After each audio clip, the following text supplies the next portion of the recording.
Welcome. This is going to be a really important conversation that's facing not only the Baltimore City region, but the entire country.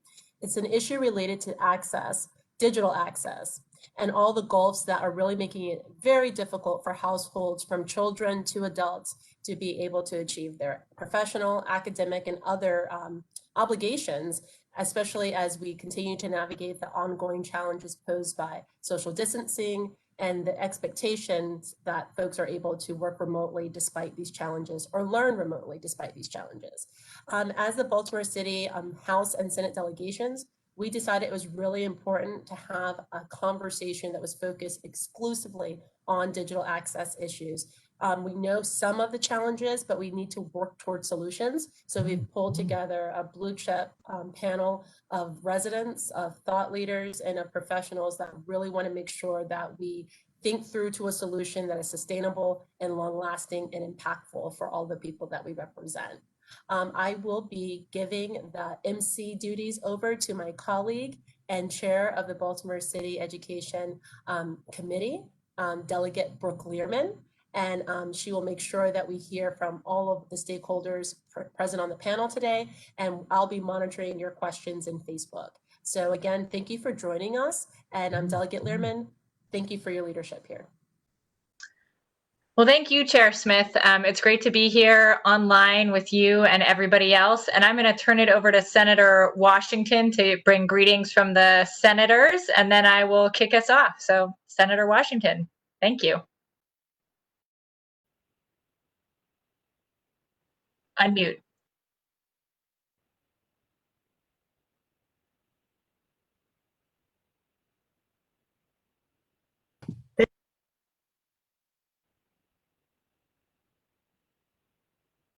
There we go. As an example of a basic being able to know how to sign on and unmute yourself. Welcome everyone who's listening, to all of our panelists. We're really excited to have this conversation. This is indeed a very serious topic. We had a digital divide in our city, in our country, in our state prior to COVID, whether it's healthcare, whether it's access to public transportation. COVID has just simply highlighted already existing disparities. And so what we have this evening are a number of people who we hope and we know will be a part of helping us solve these. So on behalf of the Senate delegation and also I'm on the Education, Health, and the Environment Committee. We are committed to making sure that we do all we can to make sure that everybody has what they need during this time and also in the times to come. So thank you, and I give it back to my colleague and chair, Delegate Brooke Learman.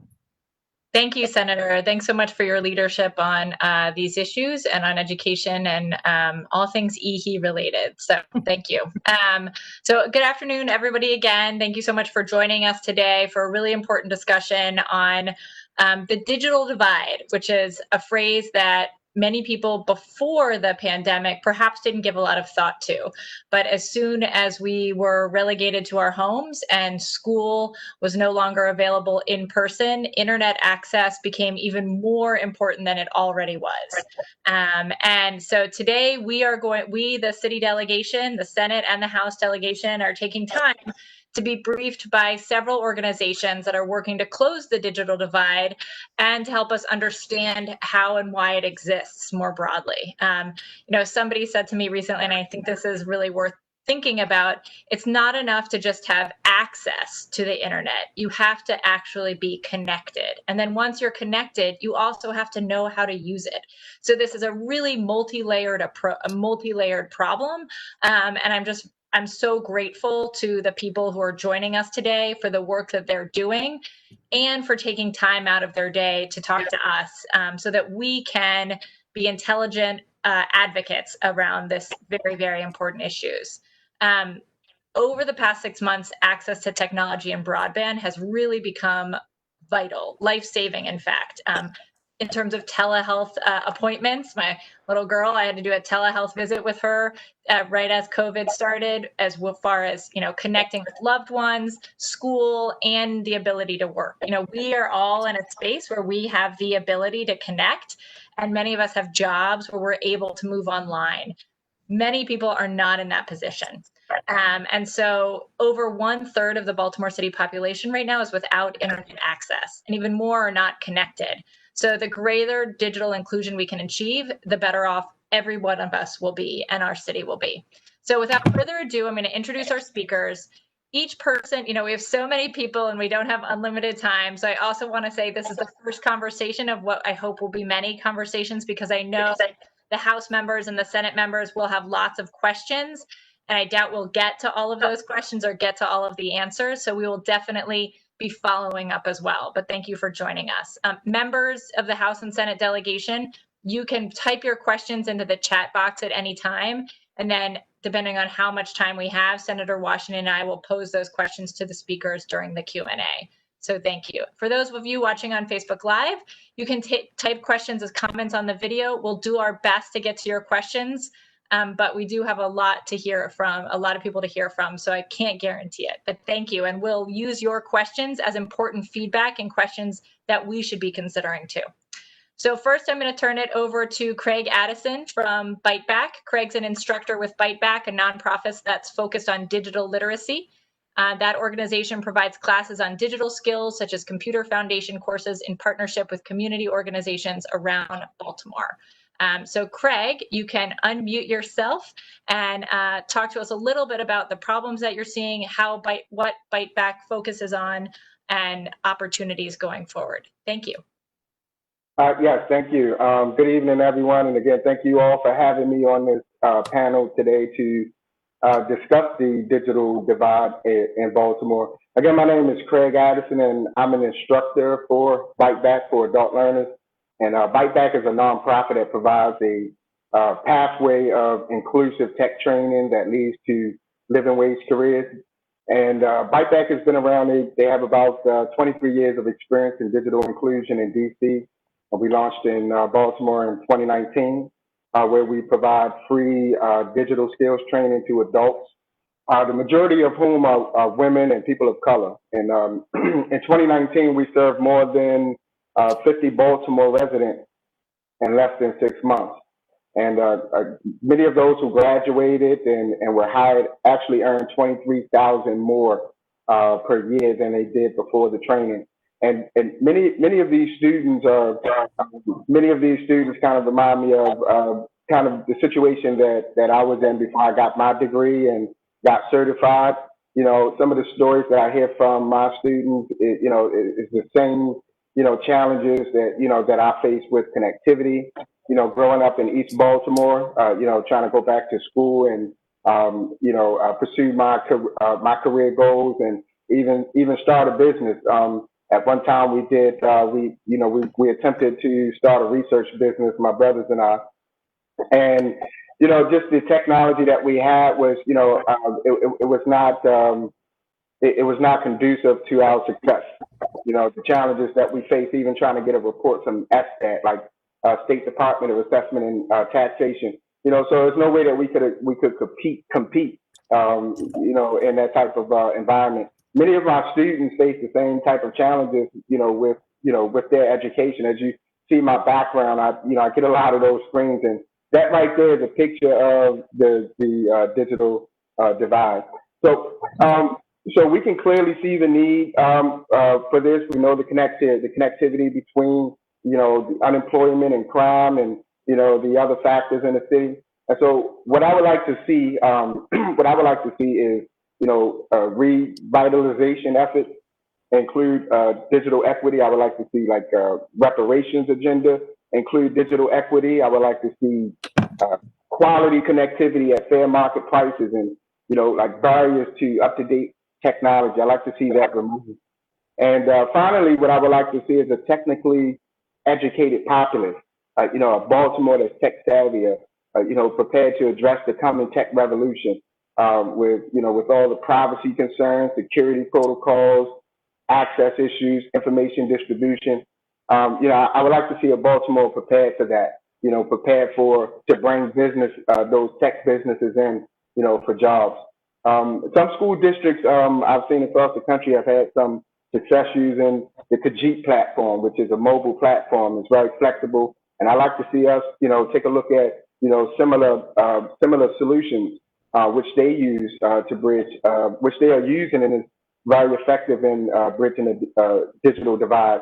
And also, I know I don't have much time, so I'm going to wrap this up. But in my many years in tech support and the various organizations that I've supported, I've seen many of these organizations simply dispose of devices that can be refurbished. In fact, many actually pay to have outside services dispose of those equipment that can be refurbished. And what they likely do is take those devices and resell them at market value. I think we can take advantage of that and and put those devices in the hands of people that need it.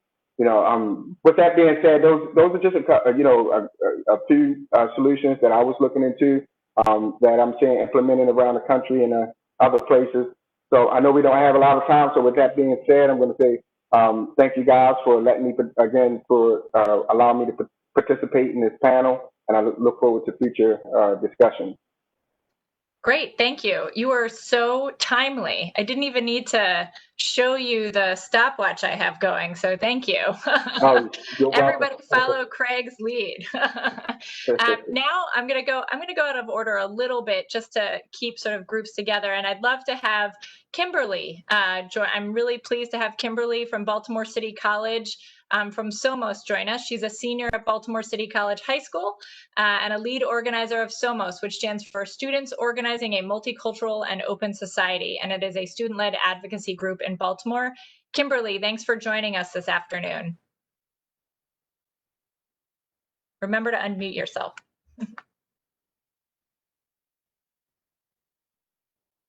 You there? Let's see. Did we lose you?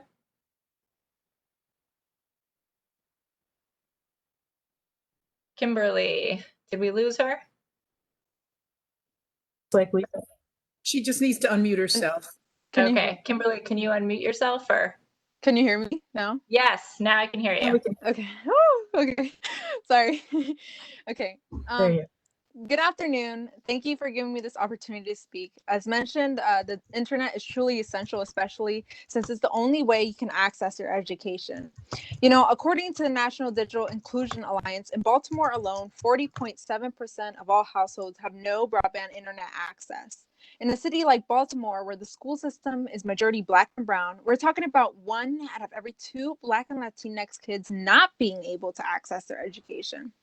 So tell me, how are students expected to participate online, let alone be able to successfully connect online, if they don't even have the tools necessary to do so? The FCC and Congress have failed for decades to close the digital divide, and during the pandemic, they've left cities and schools, parents and teachers to fend for themselves when they should be the ones fighting for us. They've let big internet service providers and cable companies like Comcast bully their way into being the only option in places like Baltimore, and now they're bullying schools and students to pay up or be shut out. We need the FCC to take action by updating broadband speeds and expanding programs like E-Rate and Lifeline that would help get students and families connected right now. We also need Congress to act and pass the HEROES Act so that more families can afford quality internet.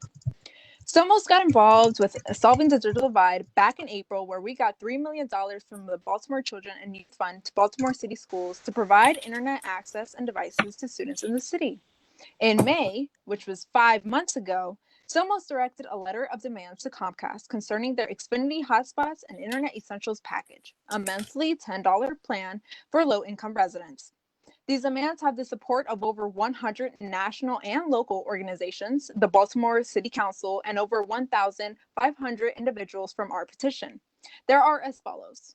First, to permanently increase Internet Essentials upload speeds from 3 megabytes per second to 25 megabytes per second, and download speeds from 25 megabytes per second to 100 megabytes per second. Secondly, to make Internet Essentials free from the time of enrollment until 60 days after the full restoration of schools. And thirdly, to open up all Xfinity hotspots, including those from leased Comcast modems, and for it to be public free to the public until 60 days after the full restoration of school. You can check out these demands on our website at internetisessential.org. As well, join our fight by sharing and amplifying your story of being offline. Despite multiple meetings with Comcast, they have denied all of our demands and presented no plan of their own to get families connected to high-speed internet. One thing they did do was a quote-unquote partnership where they threatened to disconnect 7,000 families that had signed up for free internet essentials if Baltimore City Schools didn't pay a $650,000 bill. Keep in mind, this is just to keep the new customers online. We aren't even talking about those who have no internet at all. Comcast goes on to make their case that Internet Essentials is high speed. But tell me why thousands of students are being kicked out of their classes every day. To me, that doesn't sound much high speed at all. Taking into consideration that some students have no device and are solely depending on their phones to complete work and using all of their cellular data, which leads to a big and ridiculously high bill payment at the end of every month. Other students have a device but are sharing it amongst other siblings and cousins in the same household, which creates conflict when everyone has to be in class simultaneously. As well, there are families like mine who are connected, but the internet is simply not sufficient nor adequate for students to stay online. I personally am a subscriber to Comcast Internet Essentials package. Comcast falsely promotes that this package connects the internet to a household of 4 to 5 people, when I personally have been kicked out of Zoom calls despite my device being the only one connected to the internet. For example, right now, where I'm joining this call through my phone because it's more reliable than my Internet Essentials Wi-Fi, or like 2 weeks ago, where my sister and I got kicked out of our classes because the bandwidth wasn't strong enough. Luckily, I took a speed test and my report was 24.7 megabytes per second up and 3.41 megabytes per second down. This is the most I will ever get out of this package, and even then, I'm put in a position that I'm being kicked out and not be able to go to class. I can't afford to miss 10 minutes or more minutes of my class time when I only have 2 hours of that class per week. Each minute is essential to the success I have in that class and my future transition to college. My sisters and I shouldn't have to choose who's going to sacrifice their education and fall behind in order for one of us to succeed, forcibly deciding whose education is more important. Moreover, a parent shouldn't have to decide whether their job that brings food to the table is more important than their children's education that will open up doors for future jobs. So yes, we do need to get families connected, but to high-speed internet, because if not, you have families like mine who are simply battling to stay online. If we keep on failing to amend the needs of students and teachers to adequately do their job, then we will see even more Black and brown kids struggling to read, write, and simply provide for themselves with jobs that pay minimum wages that we know won't be able to sustain their future families, giving them little to no pathway than to go into industries that make them even more vulnerable to violence. I urge Comcast, the FCC, and Congress to invest in our Black and brown youth and provide them both devices and high-speed internet now so that they aren't being systematically denied to fully exercise their constitutional right to an education. Thank you. Thank you. Thank you. That was excellent, Kimberly. Thank you so much for joining us. That was excellent. And I'm guessing that people will have questions at the end for you. So thank you. And thank you for your advocacy. And now I think it makes sense to have Antoine Banks share a little bit about what Comcast is doing. Antoine is the Senior Manager of Government and Regulatory Affairs at Comcast. And I hear an echo. Could everybody mute? Okay. He is responsible for implementing legislative strategies, monitoring legislation, and managing franchise renewal. Antoine, thank you for joining us here today. I think we're all very interested in hearing more about what Comcast is doing and as we talk about what they could be doing. So thank you for joining us. So thank you, Delegate Learman, Senator Washington, and Delegate Smith. So and all members of the Baltimore City Delegation. Many of you know me from my work in Baltimore, and you know that digital equity is in fact important to Comcast. While there are approximately 10 different wired and wireless internet service providers here in Baltimore, only one company has devoted years to helping Baltimore's children and their families affordably connect to the internet, and that's Comcast. For nearly a decade, we've been right here in the city delivering affordability, access to technology, and digital literacy through our Internet Essentials program, and a program which provides high-speed broadband internet services for just $9.95 a month, plus taxes and fees. The option for low-income individuals and families to purchase a low-cost internet-ready laptop, Chromebook, or desktop for under $150 plus tax. And hundreds of hours of free digital literacy and skills training online or in person through instructions provided by our many Baltimore City community partners. When the pandemic struck our communities back in March, we immediately began offering 2 months of free services for new eligible customers. We waived past due debt with Comcast as an eligibility requirement and made additional self-identification methods available to reduce the fear and burden of providing Social Security numbers. We even opened up thousands of our public Wi-Fi hotspots for free and extended all of these commitments to at least the end of the year. And last week, we announced that we will support lift zones. These are alternative places for students and the community to go when, for whatever reason, there is no connectivity at home. We will install a level of service needed for these locations to support up to 25 or more users at one time. As you can imagine, COVID-19 required rapid adjustments to our business, and we continue to make adjustments to our program based on feedback from our customers, our nonprofit partners, school leaders, and you, our elected officials. And in early April, we introduced city schools to the Internet Essentials Partnership Program, which is a sponsored services program, which help connect those families who may not be able to afford to pay the $9.95 per month. The Internet Essentials Partnership Program is a true success all over our country. All across our footprint, those stakeholders like city leadership, philanthropic partners, nonprofit service providers, and business innovators have all come together to help get families connected in places like Detroit, Atlanta, Chicago, San Francisco, Philadelphia, and Sacramento. And that's just to name a few. In Chicago, more than 100,000 students are connected to the internet for 4 years. And that's free for those families that can't afford to pay $9.95 per month. 2 years paid for by partners like local and state foundations, nonprofit partners, and state and local governments through programs like the CARES funding, with the remaining two payments built into the school system's budget. Now, close to home, we have worked with Prince George's County Public Schools, Anne Arundel County, Howard County, and dozens of small nonprofits and community organizations, which are sponsoring services for those low-income families. Many of these efforts are collaborative, with multiple solutions to meet the family's need, including wired services from Comcast, but also wireless solutions, and a robust outreach effort. The reason why these sponsored programs work is because they are done through trusted sources that know the communities that need to be served. This is important because our experience and research conducted through thousands of our nonprofit partners show that public awareness and digital literacy, mostly relevancy and fear, are the largest challenges to bridging the digital divide. This is above cost and devices and cost of internet service plans. We see this play out daily, even with free service available. Okay, 30 seconds. Baltimore City is not unique. All across America, the digital divide is a super complex social, economic, and systemic issue.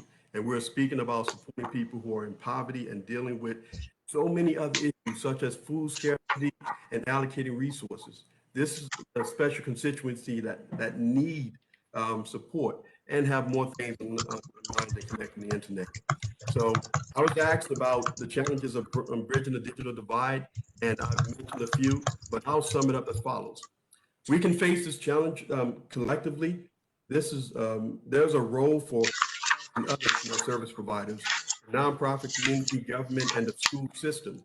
Public awareness and communication is this community truly requires boots on the ground and trusted community messages to identify who isn't connected and demonstrate the relevancy to their daily lives. So I want to thank you for this time and going a little bit over, You did. That's okay. Thank you. And we've done a lot, and we continue to do a lot, and we remain Thanks. being part of this. Okay. Thank you, Antoine. I appreciate Sure. that. Appreciate that. I've got to be fair. You know, I don't make sure everybody gets a chance to talk. Don't want to. So now I'm excited to turn it over to Andrew Coy, who is the Executive Director of the Digital Harbor Foundation, which is dedicated to fostering learning, creativity, productivity, and community through education. He is speaking tonight, though, on behalf of the Baltimore Digital Equity Coalition. And Andrew, thank you for your work, and thank you for joining us. Wonderful. Thank you so much for the invitation, and thank you, senators and delegates, for addressing this issue and letting the community speak to it.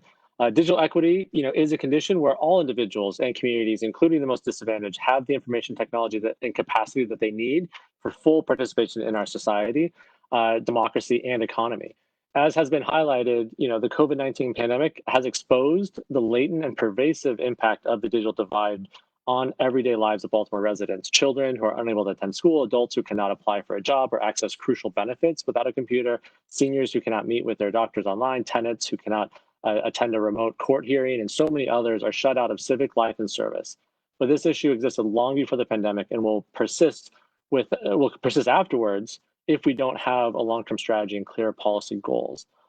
Initially formed as a rapid response effort in the wake of COVID-19 closures and shutdowns, the Baltimore Digital Equity Coalition, or BDEC, was formed in March to provide a coordinating function and support bringing folks together. With more than 60 member organizations to date, we aim to close the digital divide in Baltimore and throughout the region here through three main channels: ensuring affordability, availability, and sufficiency of devices for all historically underrepresented residents, small businesses, and community organizations; promoting sufficient options for affordable and available internet connectivity for all; and creating and delivering digital skills education opportunities for all residents, and ensuring there is technical support available for all those who need it.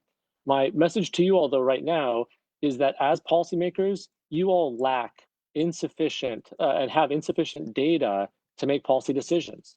You all need more information that is currently available. And this is true because internet specifically has transitioned from being a luxury product to an essential utility.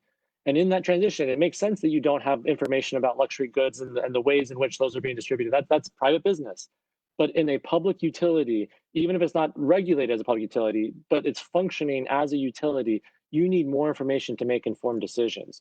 And in this transition, you also need more infrastructure and support. You need a statewide office that is able to coordinate efforts and support the reporting of information from various providers, internet service providers, and others.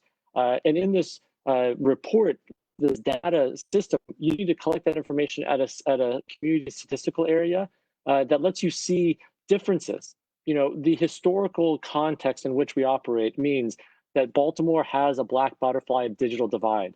This mirrors the redlining that is in our past and is persistent to this day in impacting the people's lives in Baltimore City.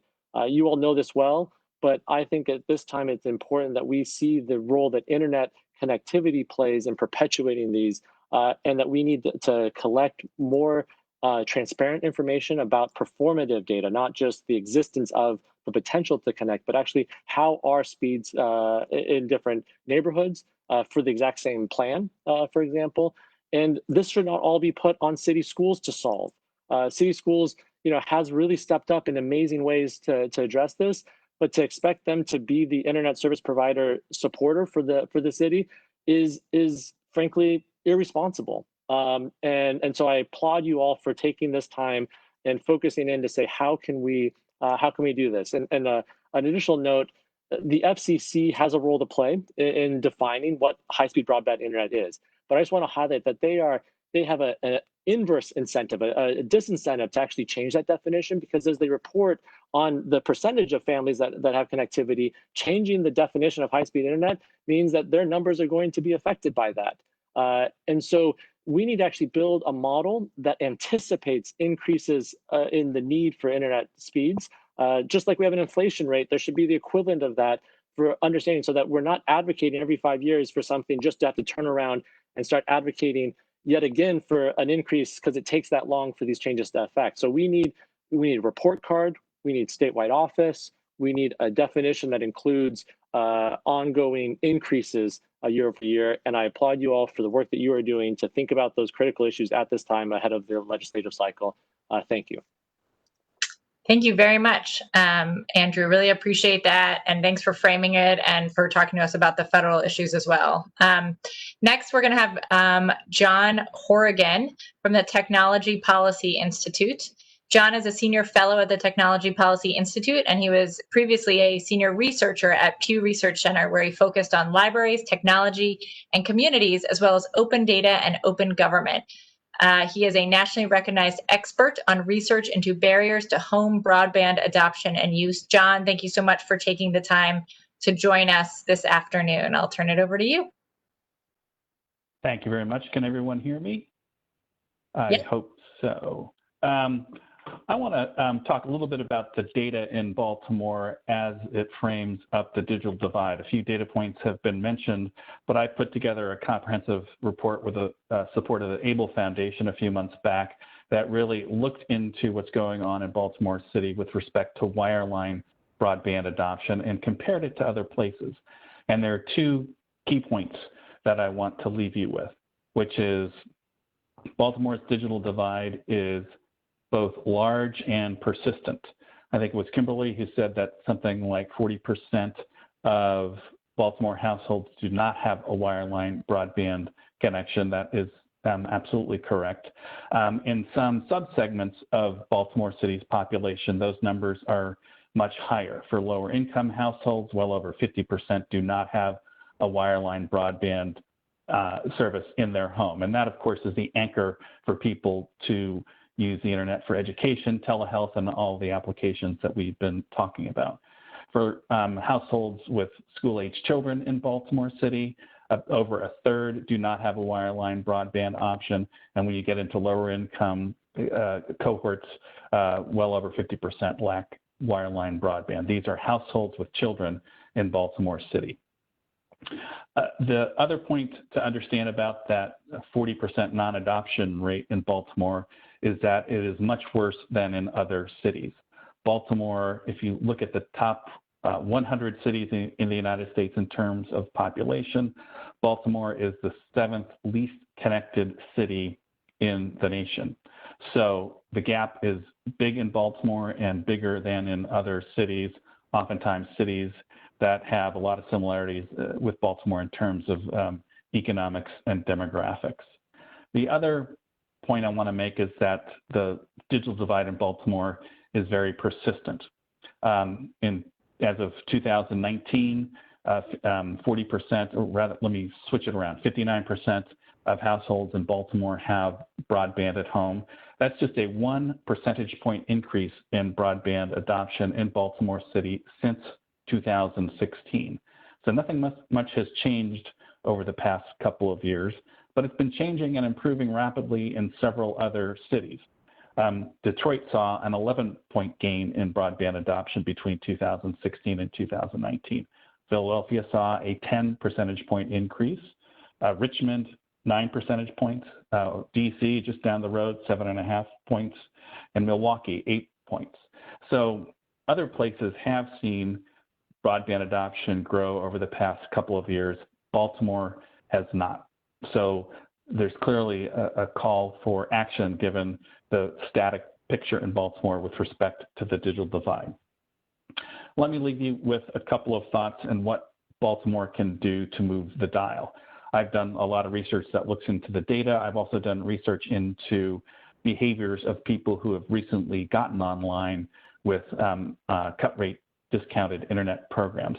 And a key thing I want to leave you with is, yes, you have to tackle the affordability problem for wireline access at home, but then you definitely have to invest in digital skills training for these populations that are new to the internet.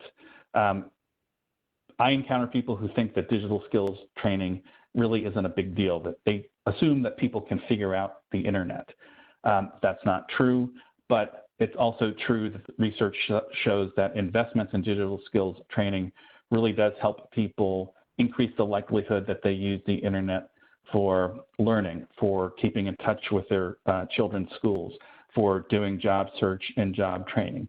So there really is a payoff to digital skills training. And as policymakers think through the constellation of policies that they'll need to think through with respect to internet access, yes, affordability is going to be a big deal always, but neglecting digital skills training will be a real problem. It'll be a costly neglect if the digital skills training part is not paid attention to.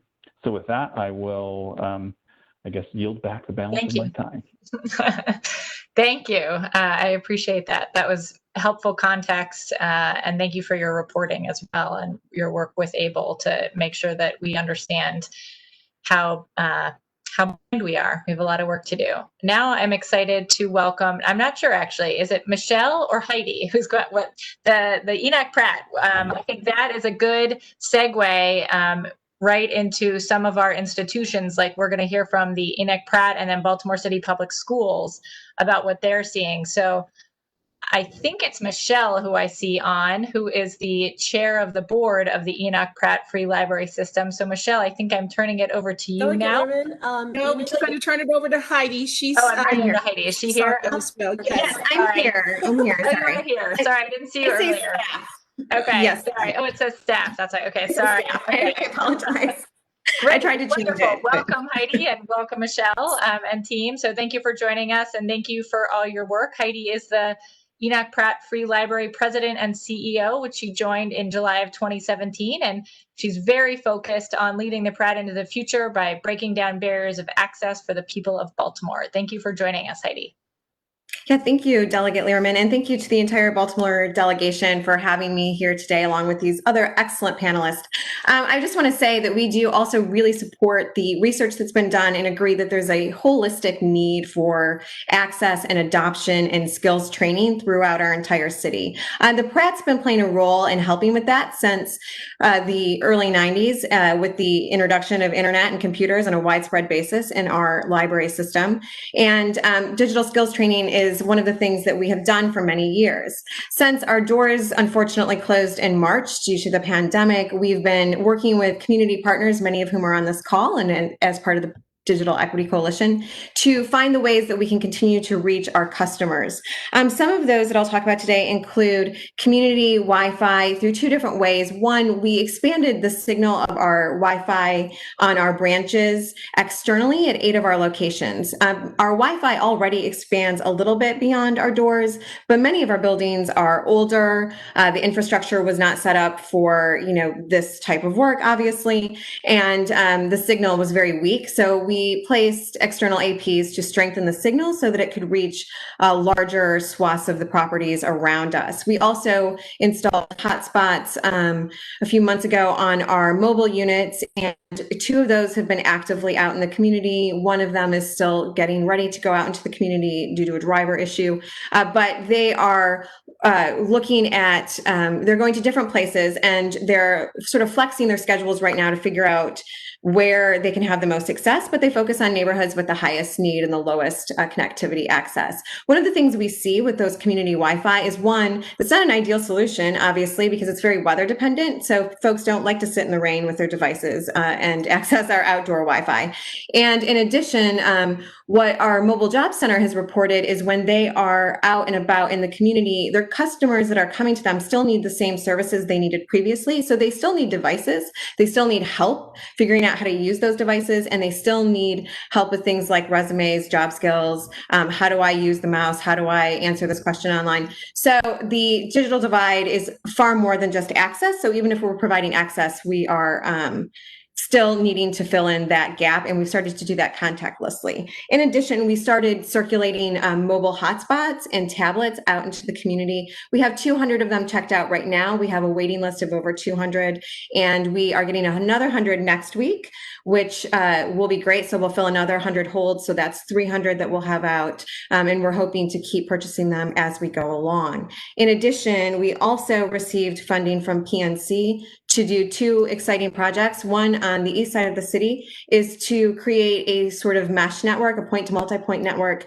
in conjunction with Waves and Digital Harbor Foundation, and have the network spread throughout our Southeast Anchor Library service area. So we're starting that. We hope to work on that as soon as we can, late October, early November, for installation. And then our staff will provide digital stewards that will help people create a technology roadmap so that they can figure out what skills they need and how they can get them, how to connect online, how to use the internet that they have.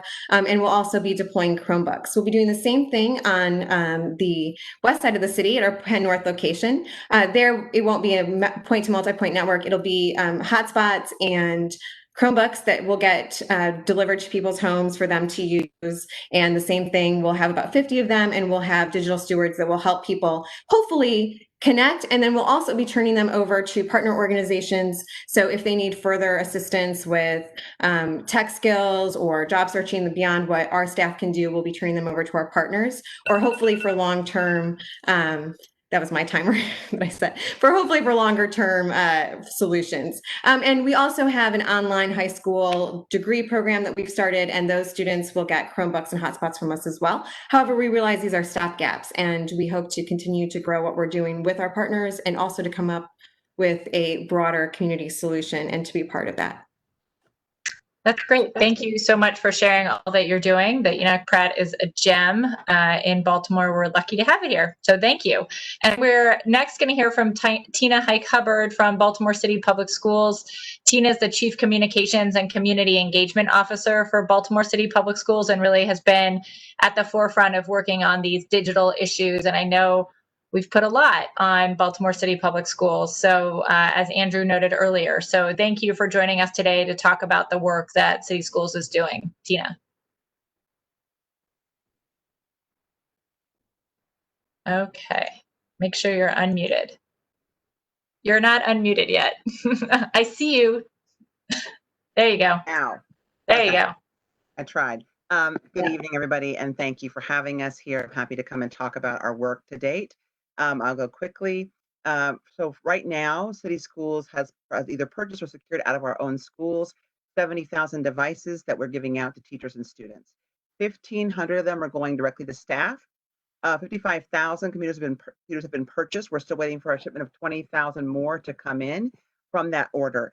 Understanding that the trade sanctions placed on China created a problem or an issue of bringing the computers in, we are working diligently. So we know, as Kimberly pointed out, not every one of our kids has a computer right now.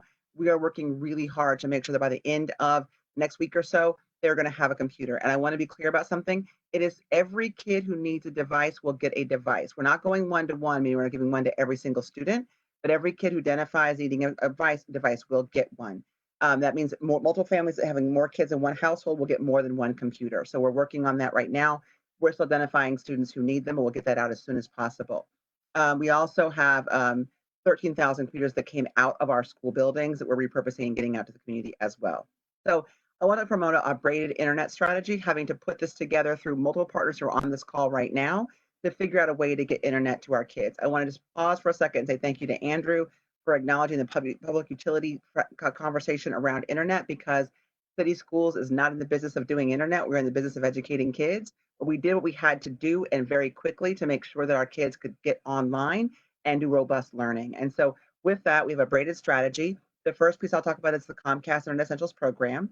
We have now had a contract with Comcast we are signing today or tomorrow, which will allow us to serve the families that were already on Internet Essentials and cover the cost of their Internet Essentials program through September of 2021. We were only covering verified families. That means when we know the family is on through Comcast, we are paying them. So I heard the comment about how much we're paying. How much we're paying depends on how many families you can actually verify to actually be on Comcast. It's up to 7,000 families for up through September 2021. Families can also sign on still through December. So if they haven't signed on yet, they can sign on and get the 2 months for free and then go on with that program.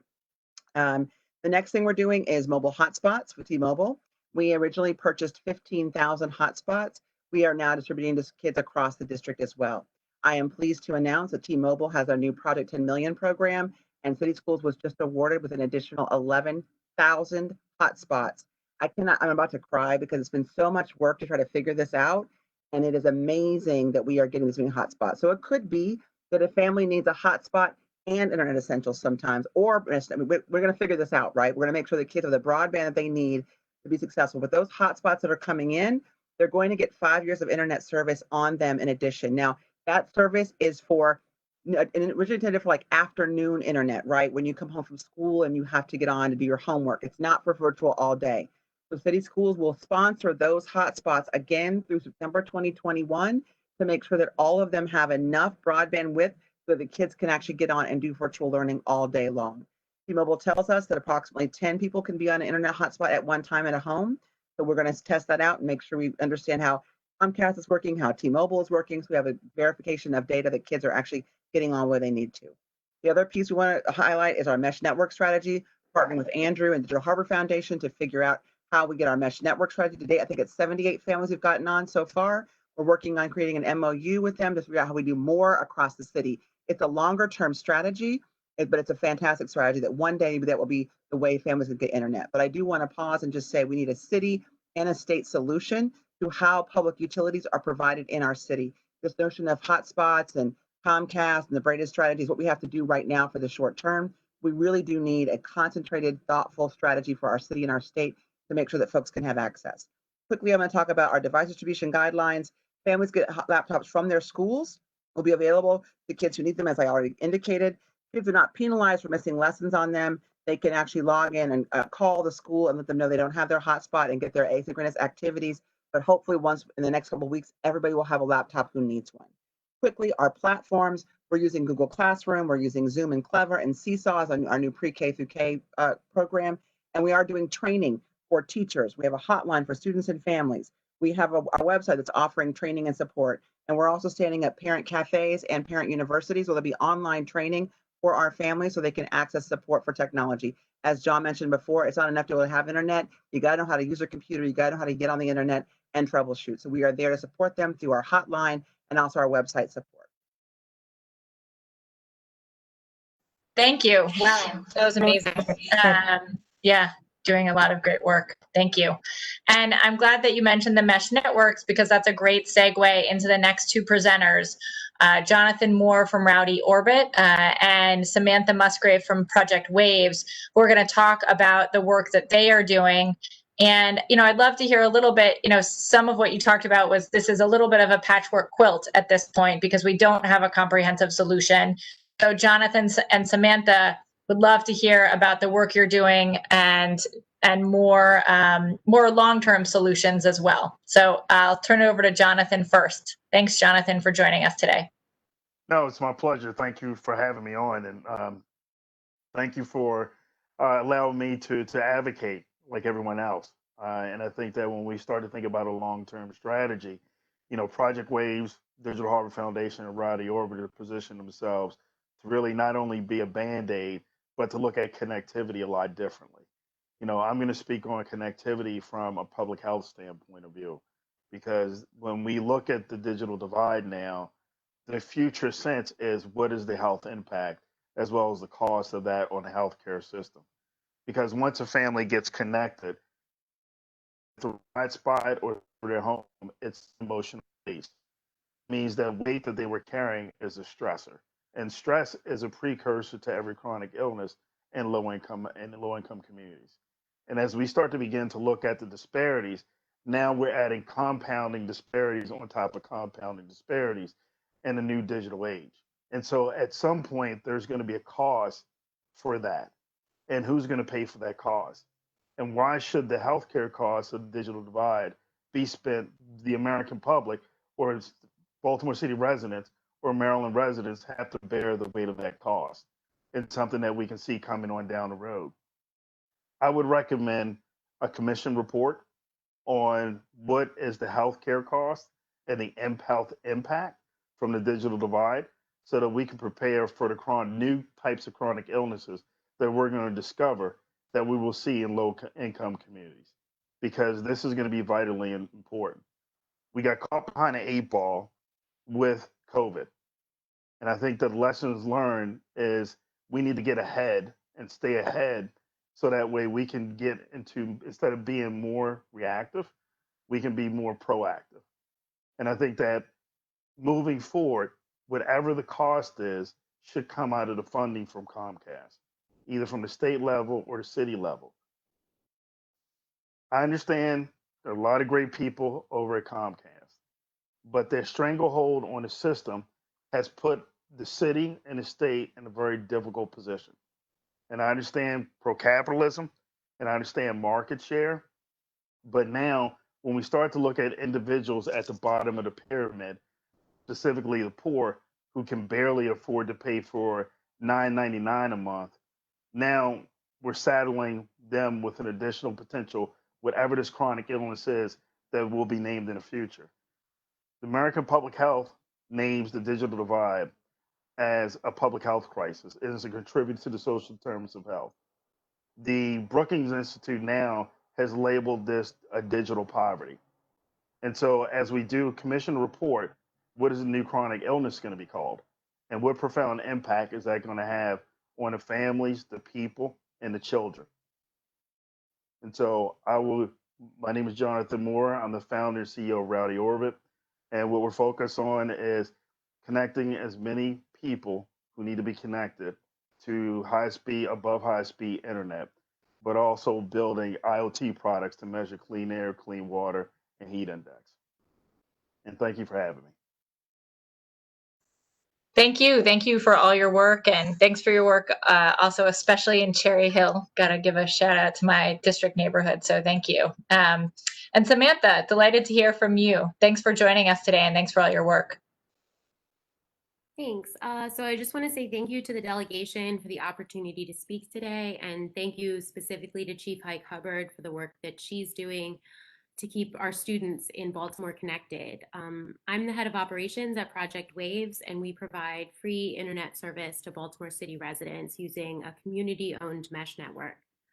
To date, we've connected 80 households to our service, and we're working throughout the city to connect hundreds more before the end of 2020. Guided by the belief that internet access is a human right, we use point to multi-point wireless technology to deliver secure household internet service across our community-owned network. Many of our members also broadcast public Wi-Fi throughout their neighborhoods. Since May of 2020, we've deployed more than 70 public hotspots, allowing residents and visitors in Lakeland, Poppleton, Greektown, Highlandtown, and Sharp-Leadenhall to access the internet for free. As a fiscally sponsored program of the Digital Harbor Foundation, Project Waves functions as a nonprofit organization. This allows us to receive grant funding, accept tax-deductible donations, and to gain access to the critical infrastructure which is necessary to ensure that our service is accessible and available more broadly. Project Waves is one of the only ISPs in the country whose highest priority customers are those who are impacted by the digital divide. As an internet service provider, Project Waves is unique. Connecting historically disenfranchised communities requires recognition that digital disconnectivity is often a symptom of much broader challenges which mirror racial and socioeconomic lines. When a member gets connected to Wave services, internet access is often the gateway to other critical resources like education and employment opportunities, healthcare, food and housing support, social connectivity, and so much more. Despite our rapid progress, we've also faced some significant challenges. First, the digital divide cannot be closed through philanthropy alone. Although the philanthropic community in Baltimore has made significant contributions to ensuring that connectivity is more widely available, public investment at the local, state, and federal level is critical to closing this access gap, a gap which is magnified and will be broadened as we grow, as this pandemic continues. I'm going to use a metaphor to describe the digital divide here in Baltimore, and I'm going to ask you to consider our polluted inner harbor. After decades of research, we know why our harbor isn't swimmable or fishable in 2020. Should we hire an oil company to solve this problem? Or should we hold polluters accountable for their role in how we got here? Now picture this. We know why more than 96,000 households in Baltimore lack internet access. We cannot depend on Comcast alone to close this gap, as they profit off of our Black and brown neighbors. Our franchise agreement grants them a near monopoly on access to Baltimore's municipally owned fiber infrastructure and allows them to dictate solutions to systemic problems which have plagued us for far too long. To this end, Baltimore City's elected officials, public institutions, and private stakeholders must now begin planning for a future where internet service isn't delegated to us by Comcast, but owned by those who need it most. Municipal broadband should be in our futures. Here in Maryland, recent investment in urban broadband has lagged far behind rural counterparts in specific ways, starting with the design of the very office responsible for addressing these challenges, which is simply named the Maryland Office of Rural Broadband. Although Maryland's rural broadband or rural communities struggle with their own digital divide, connectivity gaps in rural regions are significantly different than those in our urban communities. Notably, rural disconnectivity is often caused by a lack of infrastructure, and to a lesser extent by systemic barriers like poverty and inequity, which keep residents disconnected in Baltimore. A specific focus on the inherent differences between the urban and rural digital divide is critical to solving this problem. Nationwide, the FCC plays a significant role in closing the digital divide. Demands for the FCC to increase the definition of high-speed broadband from 25.3 to 120 will help us close speed gaps which perpetuate connectivity barriers, particularly under packages like Internet Essentials, which is marketed directly to low-income households and has resulted in record growth for Comcast during the pandemic. In addition, the FCC should use their powers to alter the definition of school campus during the COVID-19 closures, which would allow public systems to use E-rate funding to cover the cost of internet service to homes. Particularly in Baltimore, this change would open the door to internet access for thousands of households who desperately need it. 15 seconds. As we grow, we depend on you to grow. It's up to us to change this, and it's incumbent on all of us to close this digital divide. So thank you. Thank you for those very powerful words. Appreciate it. And we're going to wrap up tonight with on our. Oh, let's make sure everyone's muted. We're going to turn it over to Christopher Dew, the Job Opportunities Task Force, where he's a policy advocate. He focuses on ensuring that low-wage workers and job seekers have access to higher-wage jobs in Maryland. And I'm excited to end with JOTF because I think, we've been focusing and we've been talking a lot about education, but there's also an important piece to be talking about job availability and the need to have internet access and internet abilities, digital abilities to access higher paying jobs. So thank you, Christopher, for joining us tonight. Well, thank you for having me. Once again, my name is Christopher Dews. I'm a policy advocate at the Job Opportunities Task Force. And our specific mission, as the delegate has so beautifully said, is simply to help low-wage workers advance to higher-wage jobs. And we do that through public policy advocacy, lobbying, so to speak, research and reports to distribute amongst the community, and a pre-apprenticeship training program called Project Jumpstart, where we actually train people in electrical, construction, or plumbing certifications and then get them employed. I echo the sentiments of all of my fellow speakers, specifically that of Andrew and the two Johns, as well as Sam. I want to thank all of them for the work that they're doing because they've pretty much taken everything I was going to say, which is a great thing.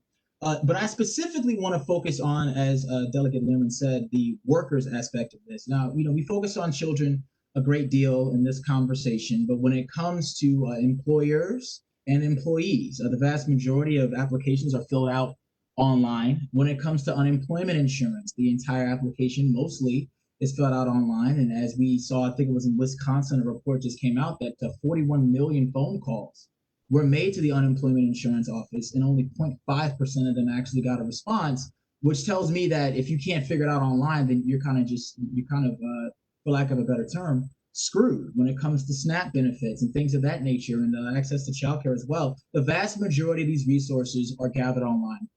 Which means that workers are at a huge disadvantage, specifically if they are in dead zones in Baltimore City, because they just don't have the wherewithal, the access. And if they do have a device, for example, that does give them access, and forgive me because I realize that I'm saying things that my colleagues have already mentioned, but I do want to hammer this home. If they don't have access, then they can't be competitive in the market. For example, suppose somebody wanted to go and get themselves educated, but the vast majority of schooling is done online. They cannot do that. Suppose they wanted to go for unemployment insurance. They cannot do that. Suppose, as many of my friends have been doing, they've been having interviews via webcam. They've had to go find a location that had access, which is typically a friend's house or something of that respect, which isn't a controlled environment. And so we're seeing just desperate situations with regards to that as well. What JOTF has done specifically with regards to our pre-apprenticeship training program, Project Jumpstart, is we've tried to minimize as much online activity as we possibly can. We specifically have been doing all of our applications, filling out applications and doing interviews and all that stuff via the phone, and then basically writing down the information ourselves, which of course is a lot of heavy labor when it comes to the direct impact of just the labor that's on the staff, which shouldn't have to happen, of course, if we had better access to internet. I understand all the difficulties that people already mentioned, but I just want to make sure, and I'm going to say this again, that workers are involved in this conversation. It's great that students have access to laptops and things of that nature, but workers are going to need that as well, especially if they are outside of employment right now. So the last thing I'm going to say, and I won't take up too much more of your time, is that we just want to make sure that budgetary solutions are taken into account. I know we just had a huge situation with the transit system of that being cut, but and that got stopped. So we just want to make sure that in 2021, workforce development programs that are doing computer literacy training and digital skills training remain funded, and that becomes a forefront of what politically people are looking at as well, not just for students, but specifically for workers. Of course, more investment in digital skills training and everything else that the fellow advocates have already mentioned is what we're looking for. So in a rare show of humility, I am going to concede the rest of my time.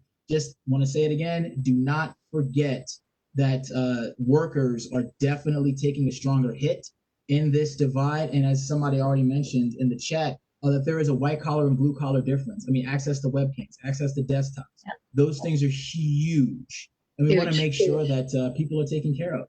And it's very, very hard if you're not a computerly literate person, and if the opportunities just aren't there because you can't compete in the market. So that's all I wanted to say. Thank you guys for your time.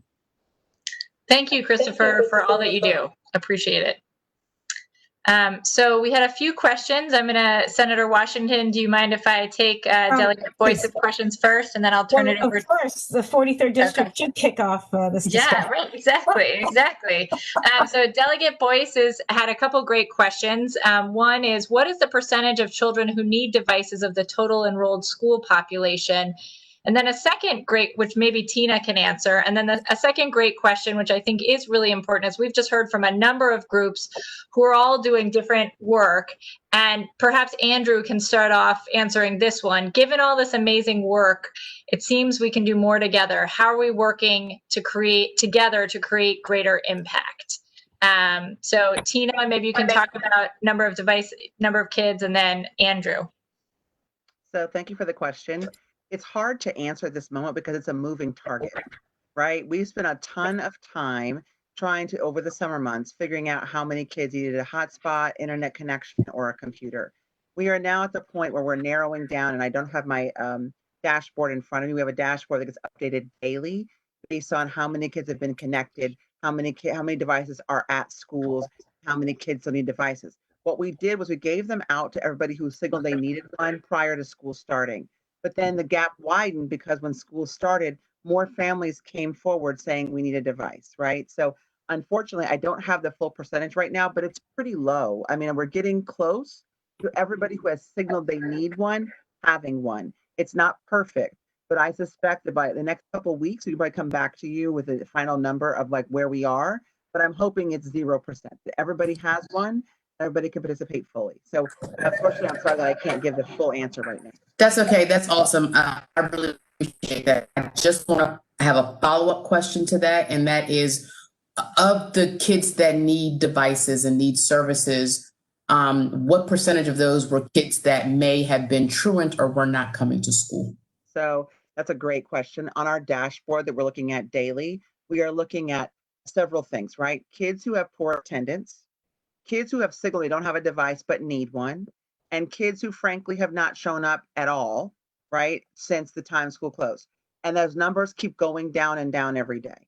We are doing deliberate outreach to all of those students and their families through either phone calls or actually going to their homes to find them, or delivering devices to their doors to make sure that they have what they need. We are triangulating that data between who doesn't have a device, who is not showing up, and who hasn't shown up regularly, and who's not showing up at all, and making sure we're minimizing those numbers as quickly as possible. And we're really close. I think right now, the latest report I have was that we are slightly under enrolled from last year, but we are moving up daily. So it is really fantastic.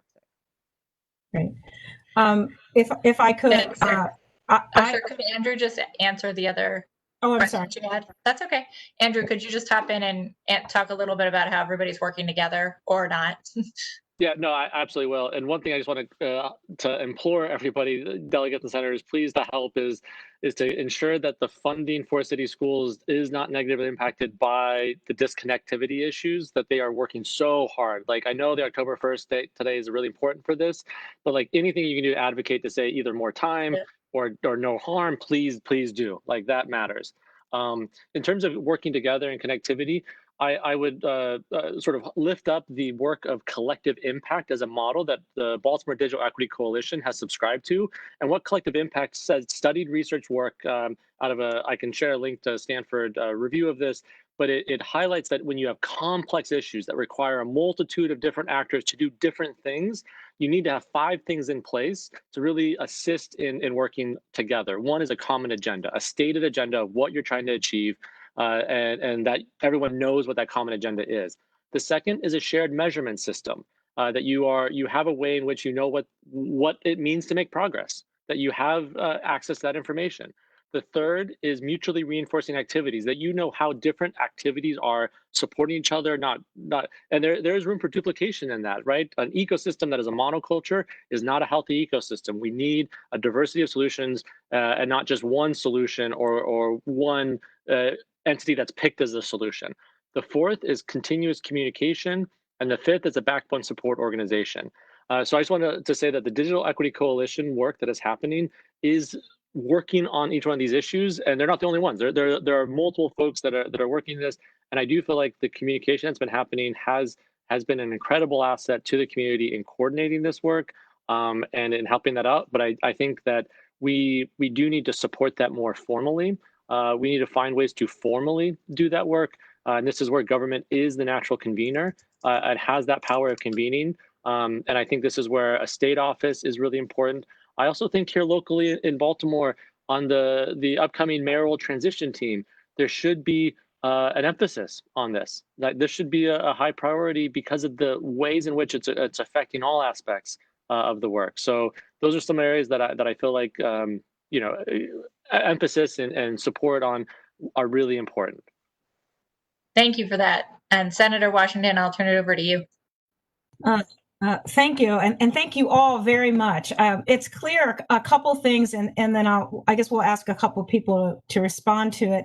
But it's clearly we've structured this digital divide often as access to devices. And what is resounding, what's coming across, and you all have known this for years, but thank you for bringing it to more public attention. And I know this is the inspiration behind this. This is just the beginning, that this is also about connectivity and access.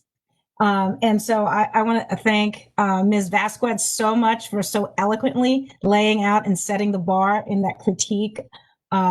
Also, and then Mr. Coy following up with the notion of the utility factors. I think that is very clear. And then, and also Mr. Moore, and then around the public health aspects of all this, and really looking at the intersectionality, and Mr. Dew certainly talking about workers, that this isn't just about school children, which is often how this has been constructed in Baltimore City, very much about that, and Ms.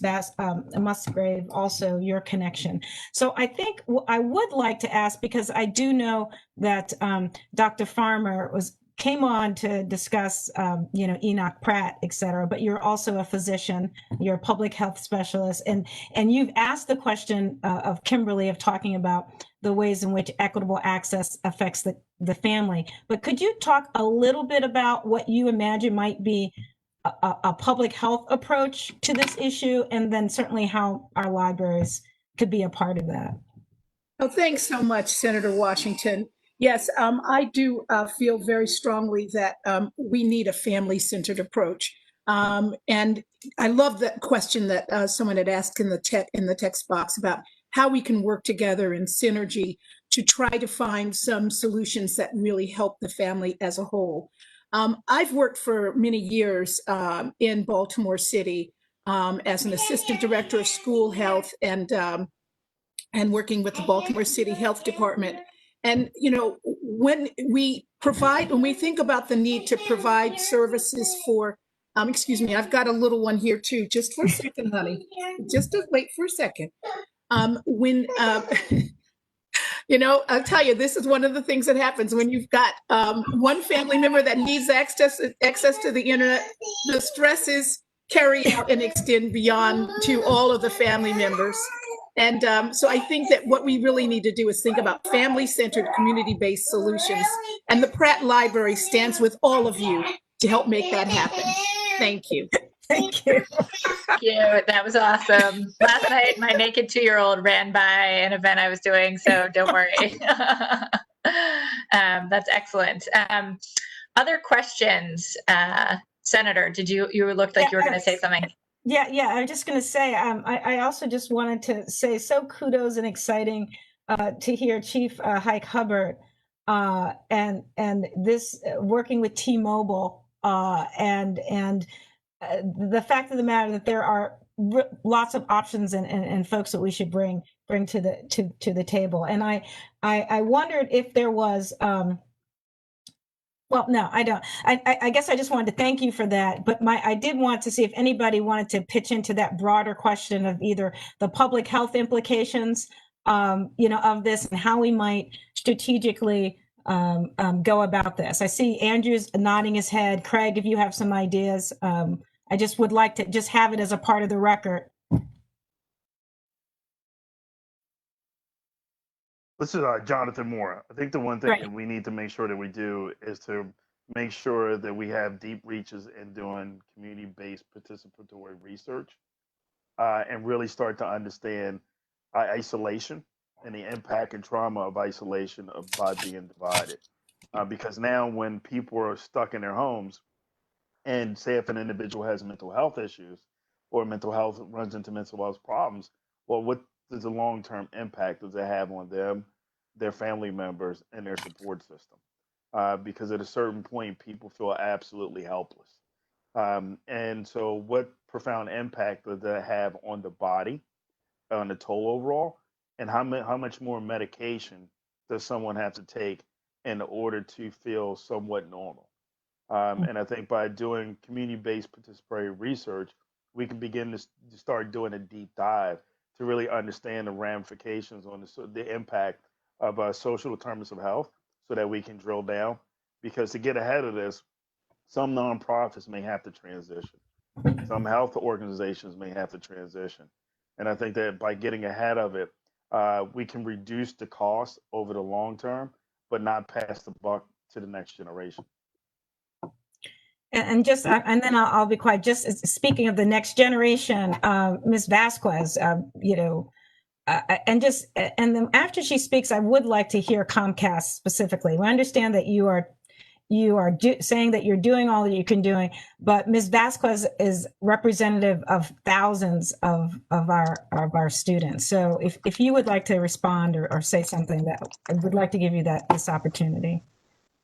Yeah, so, kind of going on to Ms. Farmer's question, like we're solely depending on an internet right now. And, although we have this high demand, as mentioned here in this call, it's, we see it distributed across lines of race and class. And so in relation to tension, like how do you tell your teacher and or classmates that you can't go to class because you can't afford high-speed internet. It's just something so personal. And you know, parents and even older siblings are trying to get their younger siblings or their children online even before they even think about going to their job or their class. And even for example of today, me and my sisters unfortunately could not attend our last class today because the internet wasn't working. I tried connecting with my phone, and usually that works, but today my cellular data was just not having it, and it was not even enough for me to even enter the waiting room. And time and time again, I see this happening, and I'm feeling even more discouraged to even bother to try to connect online. And that is that I am a good student. So this is really, um, I haven't felt like not wanting to study before. So yeah, it's complicated. Thank you. Thank you, Delegate. I'll give it back to you. And I appreciate that extended question. And Andrew wanted to add thing. Yeah, no, thank you so much. On the health question, one organization I would just lift up their work is the Baltimore Neighbors Network. I imagine many of you are familiar with this, but in response to I think this speaks exactly to what Jonathan Moore was speaking to, in terms of like how to understand this and make those connections, especially with seniors or older adults. But the Baltimore Neighbors, I just pulled up their website to look, and they post some of their numbers. They've trained over 579 volunteers with 23 partner organizations and made 13,000 phone calls since the start of the pandemic to older adults to check in on them and to see how they're doing, and then to refer them to clinical sort of support if needed, if there's indications that would suggest that would be welcomed and needed. And I just think that type of community support is amazing, and is right here in Baltimore, and has been organized through the Healing Cities work and some of that. So I just think there's so much there that is so pressing, and just want to applaud so many folks that have stepped up to help in that. But if we don't document, and if we don't understand it, then we will be facing those consequences for so long, as Jonathan has rightly highlighted. Thank you. And Craig, I'm going to let you go, and then we're going to cut it off and move on to another question. Yeah, sure. And of course, you guys know I am not a health expert at all. But as an instructor, as a tech instructor, I often get requests from my students in regard to this very issue, as far as getting assistance, filling out forms and documents, how to access resources on the internet, things like that. It's a really big deal. It's a really big deal.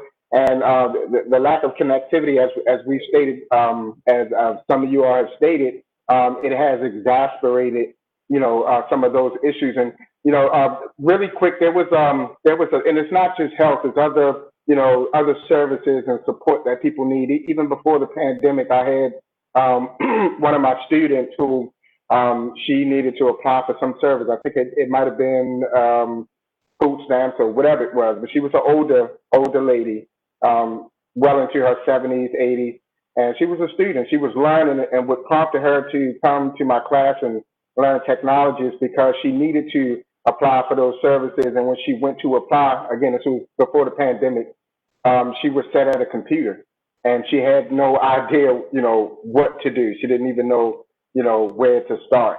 And she kind of felt hopeless, and so she left. I don't know if she didn't know that she could get help there or not, but she left without getting the services that she needed. And we can see how in the future, I'm pretty sure that the pandemic is going to change everything. Yep. And we're not going to go back to normal. I mean, we'll have some semblance, but I don't think we're going to go back to normal. But we're going to see a lot more of that type of despair. And this lady, when she described, you can really see the kind of torture and panic in her eyes. So I think one of the services that I think will kind of help with that is the Baltimore Digital Equity Coalition. There's a help desk that help. It hasn't expanded throughout Baltimore as of yet, but it helps people in adult learners and particular segments of the demographic population that we're talking about. But it helps certain people with their technical issues accessing those sites. So people can call and get get help with that get help with that particular services. And I would like to see more, funding for that particular, projects and projects like that. Thank you. Appreciate that.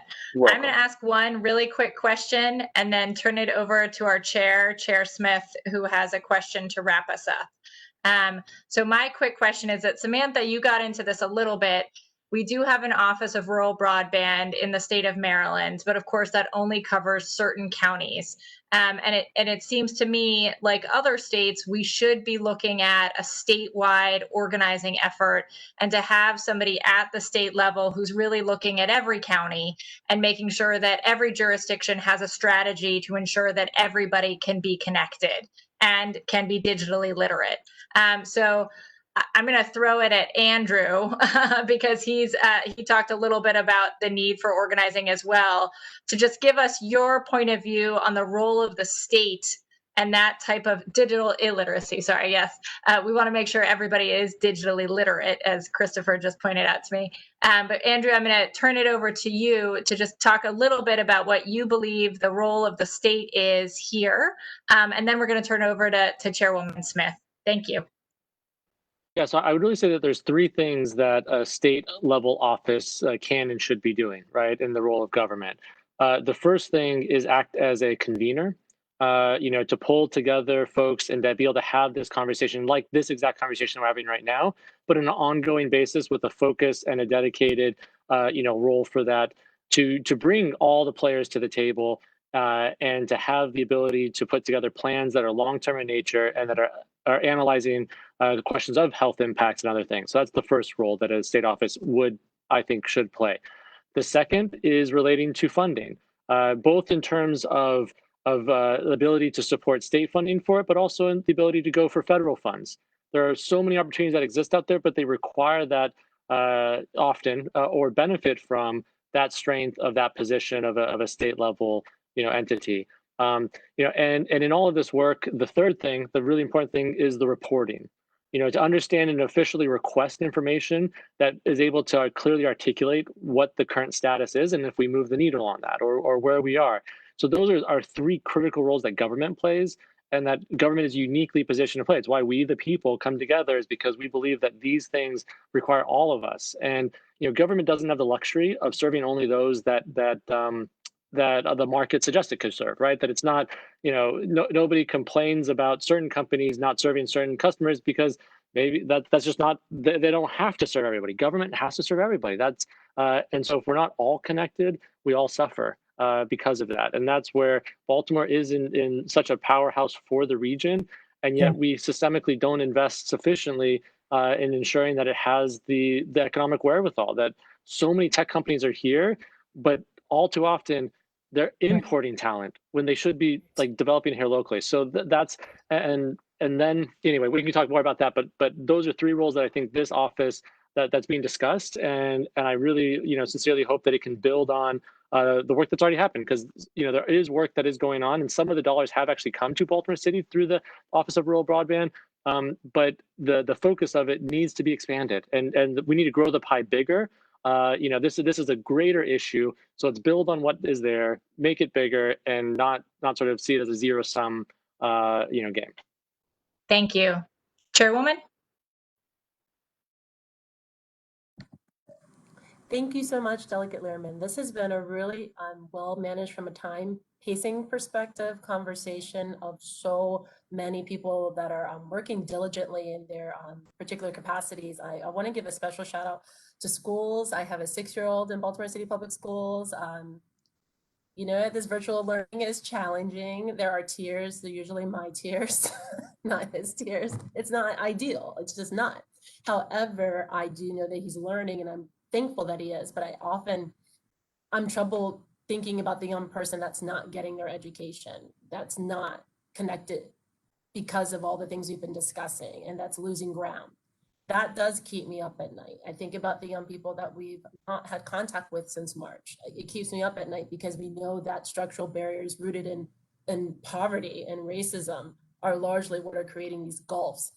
So for me, it's been really gratifying to hear such a diversity of voices from different sectors kind of, bringing their lens to this conversation. But we know that all of these challenges were pre-COVID. So, Craig, I hope that your expectation that we cannot go backwards is really what we all say to ourselves every day, because any return to normalcy is itself inadequate. It's not good enough. So, I think we need to keep that front and center. But I keep thinking through all of this, this is all similar to our fractured transportation landscape. This all really hampers our economic competitiveness. When people can't get where they need to go, where they can't, whether that's like on the actual highway or the roads or the transit or the information superhighway. Kimberly, you probably never even heard that phrase before, but once upon a time, that's how people described being on the internet. And it's just really, crazy to me that we even have to have this conversation, because we cannot be all we need to be as a city if people cannot access opportunity. And right now, this is like electricity. This is like water. And I want to just say that, Kimberly, you're heroic, you're brave. I remember, this is not nearly as important. I remember not wanting to admit I didn't have cable in high school. I would pretend I watched shows that I didn't even watch because I didn't want to feel left out or like something was wrong with me. I know it seems like a small thing, but when you're a younger person, you don't want to feel set apart in different ways. And I just think that you're heroic to just be candid about your challenges, because you're speaking life and opportunity on behalf of someone who doesn't even know you, to get us closer to where we need to be. So I just want to say thank you for your activism and for your voice, and for your guts. And to all of the folks that are finding their ways, Pratt, gosh, we love you guys. You're always trying to figure out how you can help, and we're so thankful. And I'm just really intrigued by some of the projects like Project Waves and so forth, because I believe some of the solutions, and I mean solutions from a financial perspective, sorry Comcast, but I do believe there's money to be made in spreading this opportunity, and it should be made to the extent possible by people who live here in Baltimore City. I'm trying to figure out of all these brilliant faces we see assembled, what sectors, what voices, who else needs to be drawn in that is currently either not drawn in, or it's just kind of at the peripheries of this conversation. Who needs to be closer to this conversation to move solutions forward at both the local and state level? I want to just give kudos to Delegate Lehrman for her leadership, Delegate Rosenberg. We definitely need to think about how the state is supporting the localities around this, but we also know that Baltimore City needs also its own very specific touch as well, in addition to funding and support from the feds and states. So who needs to be a part of this conversation that's not?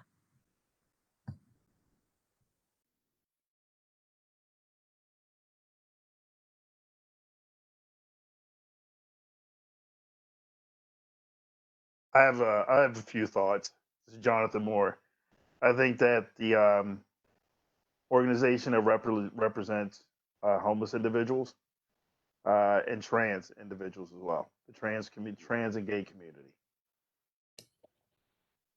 This is Heidi with the Enoch Pratt, and I actually completely agree with that. I was about to say our customers that we see on a regular basis are usually disenfranchised in various ways that are coming in specifically to use our computers. As I mentioned before, we have about 14,000 customers who we know, and there's probably more that we don't know, rely solely on us for computer access on a daily basis, and they're not just students. There's a lot of homeless, housing insecure adults, adults struggling with mental illness, adults struggling with different forms of substance use issues, and our funding at the state and city levels keeps our lights on. And luckily, we have a lot of donors and community partners who help us with social worker in the library and lawyer in the library to help with a lot of the needs, but they definitely need to be part of the conversation, the organizations serving them. And I would say adult education, because, there's, again, that job component,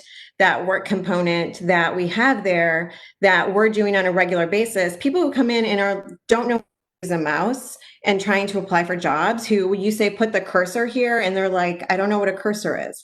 So the folks involved in adult education need to have a voice at that table as well. And I just want to jump in to piggyback off of both Jonathan and Heidi to really reiterate that, like, as we start serving the homeless population in particular in Baltimore with connectivity challenges, we really need to be aware that that this specific population is not address based, right? So we can serve them. We can't serve them with Comcast, right? We can't serve them waves necessarily. We can't serve them with waves. We need to think outside of the box. To ensure that people who are not necessarily based out of one specific address have access to the internet and have access to the resources that live online, are available to them, and in which ways we can provide those accesses. So we know that Baltimore City Schools has access to T-Mobile hotspots and all of those things, but we also need to seek deeper and see how beyond the school system we can provision wireless connectivity to people who don't necessarily have a fixed address, and what that provides beyond just digital connectivity. And that's a really critical thing that I appreciate Jonathan for bringing up, because it's critically important, and it's something that that we really need to focus on. Stephanie, Well, if I thank may. you. This was great. I appreciate everybody's comments and work. You know, this has been a phenomenally important learning session and briefing for all of us, and we look forward to continuing the conversation. So thank you so much, everybody, for joining us. This is the beginning, not the end, and thank you. Any final words from anyone else? No? Okay. Thank you so much, everybody, and have a great night. Take care. Thank you. Thank you. Are you going right?